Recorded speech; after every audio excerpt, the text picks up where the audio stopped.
2020 के 6 महीने बीत चुके हैं और ये 7वां महीना चल रहा है। इन 6 महीने में ही प्राणी जगत ने वो घटनाएं देखी जिससे वो बहुत प्रभावित हुआ। क्या पेड़ पौधे, क्या जानवर और क्या मनुष्य, हर कोई इस वर्ष की घटना से प्रभावित हुआ है और परेशान रहा है। आज के इस वीडियो में हम लोग इसी वर्ष में जो घटनाएं हुई हैं उसके बारे में बात करेंगे। तो फिर नमस्कार दोस्तों, मैं सुधांशु और आप देख रहे हैं बेसिस की पाठशाला।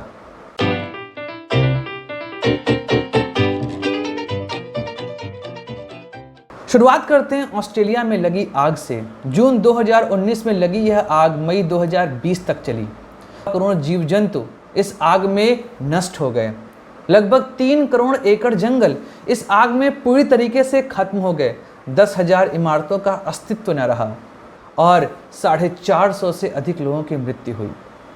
आकाशीय बिजली से यह आग लगी थी और यह आग लगातार फैलती चली गई, जिसके बाद पूरे ऑस्ट्रेलिया में धुआं छा गया और आज भी उसका अस्तित्व वहां पर देखा जा रहा है और लोग प्रभावित हो रहे हैं। उस धुएं के कारण वहां के लोगों की सांस लेने की तकलीफें बहुत ज़्यादा बढ़ गई हैं। तो ये थी पहली घटना जिससे यह मानव जगत और यह जीव जंतु जगत बहुत ज़्यादा प्रभावित हुआ। आते हैं दूसरी घटना जो कि अभी भी चल रही है और वो है कोरोना। 2019 दिसंबर में कोरोना का पहला केस चीन में पकड़ाया गया, लेकिन चीन ने इस पूरी घटना को सही तरीके से इस विश्व के सामने रखा नहीं, जिसका प्रभाव अब देखने को मिल रहा है। 1 करोड़ से अधिक लोग इस रोग से प्रभावित हो चुके हैं और 5.5 लाख लोगों की मृत्यु इस रोग से हो चुकी है। अभी भी इस रोग का कोई भी वैक्सीन नहीं खोजा गया है और दवाइयों को लेकर भी केवल अटकलें लग रही हैं। जिस तरीके का कोरोना का स्ट्रक्चर है, वैसे में वैक्सीन कब तक आएगी इसके विषय में कुछ कहा नहीं जा सकता। भारत की बात करें तो भारत भी इस रोग से बहुत ज़्यादा प्रभावित रहा है और अभी भी वहाँ पर लगातार केसेस बढ़ते जा रहे हैं। एक बार लॉकडाउन लगाया गया था, उस लॉकडाउन को कई जिलों ने दोबारा से लगाया है क्योंकि रोग लगातार बढ़ते जा रहे हैं। भारत में भी संख्या 7 लाख के पार पहुंच चुकी है और मरने वालों की संख्या लगभग 20,000 हो चुकी है। यह अपने आप में ही बहुत ही डराने वाला संकेत है। अमेरिका, ब्राज़ील, रशिया ये ऐसे कंट्री हैं जो कि इस रोग से बहुत ज़्यादा प्रभावित रहे हैं। चलते हैं अपनी तीसरी घटना की तरफ जो आई है फिलीपींस से। फिलीपींस के तागते शहर में एक ज्वालामुखी है, उसका नाम है ताल ज्वालामुखी। वह भी इस वर्ष फट गया। 13 जनवरी को उसमें विस्फोट हुआ और उसके बाद फिलीपींस में 75 लगातार भूकंप के झटके महसूस किए गए। वहां पर सुनामी की भी चेतावनी जारी करी गई। इस ज्वालामुखी के फटने के बाद से वहां पर आकाशीय बिजलियों का वो दौर शुरू हुआ जो कि खत्म होने का नाम नहीं ले रहा था। आसमान में उभरे बादलों से ये ज्वालामुखी लगातार चार्ज अपनी ओर खींच रहा था, जिसकी वजह से वहां की जनजीवन को बहुत प्रभावित होना पड़ा। इस ज्वालामुखी से निकली राख का प्रभाव इतना ज़्यादा रहा कि 110 किलोमीटर दूर फिलीपींस की राजधानी मनीला में भी इसका प्रभाव देखने को मिला। लगभग 2,500 लोग सीधे तौर पे इस घटना से प्रभावित रहे। आते हैं अगली घटना पर, वो है टिड्डियों का हमला जो अभी भी भारत में लगातार चल रहा है। इन टिड्डियों ने पूरे विश्व में अपना आतंक मचाया। Argentina, Paraguay, Uruguay, Brazil, Sudan, Somalia, Djibouti, Pakistan, Bhutan, India, Bangladesh, Nepal, हर एक देश इससे इतना ज़्यादा प्रभावित रहा है कि वह अभी भी इनसे लड़ने का साधन ही खोज रहा है। यहाँ पर खासकर भारत की बात करें तो यहाँ पर टिड्डियों का प्रकोप बहुत ही खतरनाक तरीके से रहा। राजस्थान, उत्तर प्रदेश, बिहार, हरियाणा, उसके अलावा दिल्ली, मध्य प्रदेश, ये सभी राज्य टिड्डी के हमले से बहुत ज़्यादा प्रभावित रहे और कई एकड़ के क्षेत्र में बोई गई फसलें पूरे तरीके से नष्ट हो गईं। और टिड्डियों के हमले अभी भी जारी हैं और कोशिश की जा रही है कि इन हमलों से भारत में जो फसलें हैं उनको नुकसान से बचाया जा सके, क्योंकि ये समय है खरीफ की फसल का, जो कि भारत में चावल का मुख्य दौर होता है और यह फसल भारत के लिए बहुत ही महत्वपूर्ण है। तो कोशिश यही है कि टिड्डियों का हमला भारत की इस फसल को नुकसान ना पहुंचा सके, लेकिन पूरा विश्व इस हमले से बहुत ज़्यादा प्रभावित रहा। अगली जो घटना है वो है लगातार आने वाले भूकंप की। जिस तरीके से भूकंप लगातार पृथ्वी पर देखे जा रहे हैं। वैसे तो हर साल भूकंप आते हैं, लेकिन इस साल उन क्षेत्रों में भूकंप ज़्यादा देखे गए हैं जहां पर सामान्य तौर पर भूकंप उतने खतरनाक तरीके से नहीं आते हैं।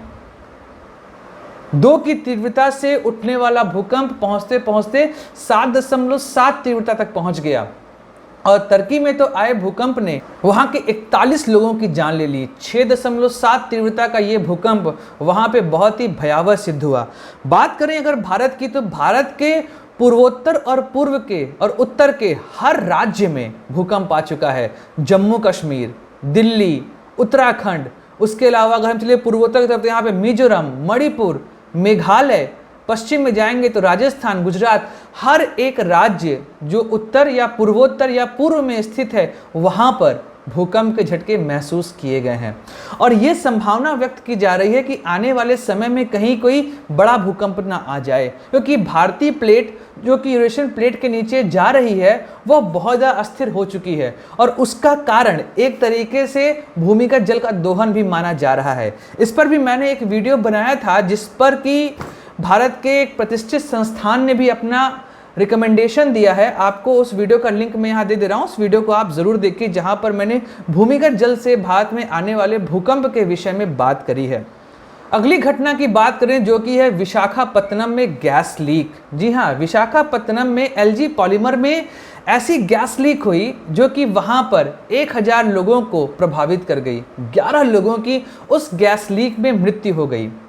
गैस कौन सी थी इसके विषय में अभी भी जांच चल रही है, लेकिन यह गैस विशाखापट्टनम में इतने भयावह तरीके से फैली कि लोग रास्ते में चलते चलते अचेत हो गए। सैकड़ों लोगों को उल्टी, सर दर्द, बदन दर्द जैसी समस्याओं का सामना करना पड़ा और प्रभावित लोगों की संख्या लगातार बढ़ती गई, लेकिन समय रहते ही इस पर काबू पा लिया गया। एक और घटना जो मैं इसी में जोड़ना चाहता हूं वो है असम में जो तेल कुएं में लगी आग। 3 महीने से ये आग लगी हुई है और अभी भी इस आग को बुझाया नहीं गया है। सिंगापुर से टीम आई, उसके अलावा भारत की एनडीआरएफ भी वहां पर लगातार लगी हुई है, लेकिन अभी भी आग जो है वो शांत नहीं हुई है। आसपास का क्षेत्र जो कि हाईली बायोडाइवर्सिटी एरिया है वो भी इससे बहुत ज़्यादा प्रभावित दिखाई दे रहा है और आने वाले समय में वहाँ पे जो आसपास नदियाँ हैं, खासकर ब्रह्मपुत्र, उसमें कहीं इसका प्रभाव देखने को ना मिल जाए और मछलियों की कई सारी प्रजातियाँ जो वहाँ रहती हैं कहीं उनके जीवन पे समस्या ना उत्पन्न हो जाए। अगली घटना की बात करते हैं वो है भारत में आया चक्रवात।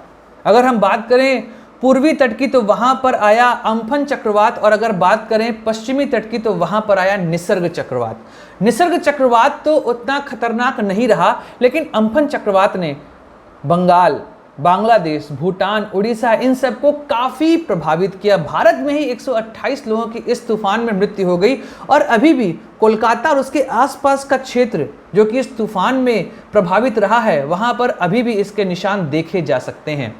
जिस तरीके से ग्लोबल वार्मिंग हम लोग लगातार बढ़ाते जा रहे हैं, भारत में आने वाले चक्रवातों की संख्या लगातार बढ़ती जा रही है और हमको ये ख्याल रखना चाहिए कि इस चक्रवातों की संख्या जितनी ज़्यादा बढ़ेगी भारत का पूर्वी तट उतना ही ज़्यादा परेशान रहेगा, क्योंकि जिस तरीके का विंड पैटर्न है भारत के पूर्वी तट पर वहाँ पर चक्रवात लगातार आते जाएंगे।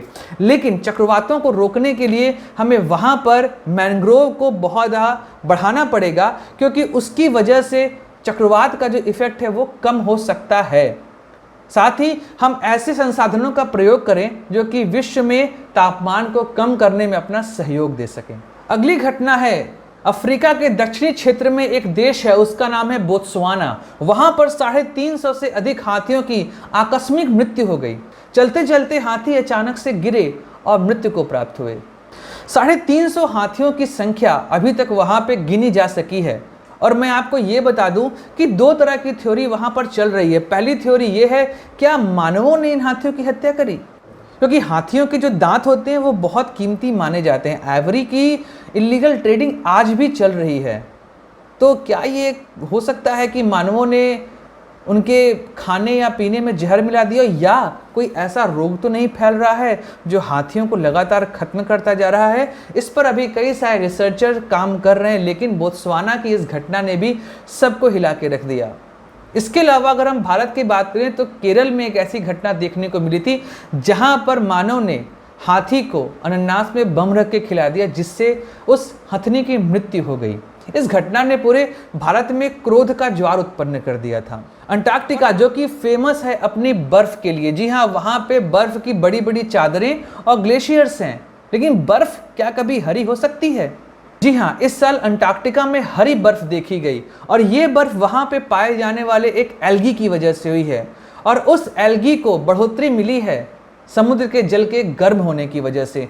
जिस तरीके से हम लगातार ग्लोबल वार्मिंग करते जा रहे हैं, जीवाश्म ईंधन का प्रयोग करते जा रहे हैं, उतना ही ज़्यादा CO2 इस पूरे इन्वायरमेंट में फैलता जा रहा है और जो कि समुद्र में फाइटोप्लैंक्टन्स जो होते हैं उनके द्वारा अवशोषित किया जा रहा है, जिसकी वजह से समुद्र का जल लगातार बढ़ता जा रहा है। जो कि अंटार्कटिका के तरफ समुद्र का जल सामान्य जगहों की अपेक्षा ठंडा रहता है, इस वजह से वहाँ पे एल्गी उतने ज़्यादा प्रभावित नहीं हो पाते और अपने आप को बढ़ा नहीं पाते। लेकिन इस ग्लोबल वार्मिंग की वजह से वहाँ का जो तापमान है समुद्र के जल का वो बढ़ता जा रहा है, जिसकी वजह से एल्गी की संख्या में लगातार बढ़ोतरी देखी जा रही है। यह एक बहुत बड़ा कारण है वहाँ पे बर्फ का हरा होने में। लेकिन हमें यह ख्याल रखना चाहिए और अपने आप से वादा रखना चाहिए कि हम ग्लोबल वार्मिंग को कम करें, अन्यथा आने वाले समय में कई और समस्याएं देखने को मिल सकती हैं। आते हैं अपनी आखिरी घटना की तरफ, जो कि वापस से चीन से आई है। जी हाँ, ब्यूबोनिक प्लेग, जो कि एक समय मानव जगत को प्रभावित कर चुका है, जिसके द्वारा पूरे विश्व में 6ठी और 8वीं शताब्दी के दौरान 5 करोड़ से अधिक लोग मारे गए थे। 1347 ईस्वी में यूरोप में दोबारा इसका हमला हुआ और आधा यूरोप इस ब्यूबोनिक प्लेग में खत्म हो गया। 1894 में ब्यूबोनिक प्लेग का तीसरा हमला हुआ और उसमें 80,000 लोगों की मृत्यु हो गई। चीन में ब्यूबोनिक प्लेग ने फिर से अपना असर दिखाना शुरू किया है और कई लोगों को अस्पताल में भर्ती कराया गया है। चूहों के द्वारा फैलने वाला ये रोग मानव में बहुत समस्याएं पैदा करता है, क्योंकि जब चूहे मरते हैं तो उनसे निकलने वाले पिस्सुओं के द्वारा यह रोग मानवों में प्रवेश करता है और मानव जगत के लिए इस रोग का इलाज अभी भी नहीं ढूंढा गया है। तो आने वाला समय अच्छा है या बुरा है, ये तो हम मानवों के द्वारा किए गए कार्य से ही पता चलेगा। और हमें यह कोशिश करनी चाहिए कि हम अपने एनवायरनमेंट को साफ रखें और अपने आसपास रहने वाले जीवों का ख्याल रखें, क्योंकि वो हैं तो हम हैं। अगर उनका नाश होगा तो मानव जगत का भी नाश हो जाएगा। कोरोना, जंगल की आग, ब्यूबोनिक प्लेग, हरी बर्फ, निसर्ग चक्रवात, अम्फान चक्रवात, ये सब घटनाएं मानवों ने ही कृत की है। मानवों ने ही इस घटनाओं को शुरू किया है। आपको लग रहा होगा चक्रवात में मानव का क्या रोल, तो जिस इंटेंसिटी के चक्रवात अब आ रहे हैं वो मानवों के द्वारा किए गए कार्यों के ही परिणाम हैं। तो ये सारी बातें हमने की जो इस साल मानव जगत और प्राणी जगत झेल रहा है। उम्मीद करता हूँ कि आपको ये वीडियो काफ़ी पसंद आया होगा। इस वीडियो को लोगों से शेयर जरूर करिए, जिससे वो सारी बातें समझ सकें और इस पृथ्वी को बचा सकें। साथ ही इस वीडियो को लाइक करिए और इस चैनल को सब्सक्राइब जरूर करिए। तब तक इस धरती की सेवा करते रहिए, क्योंकि ये धरती हमारी माँ है और हमें यहीं पर रहना है।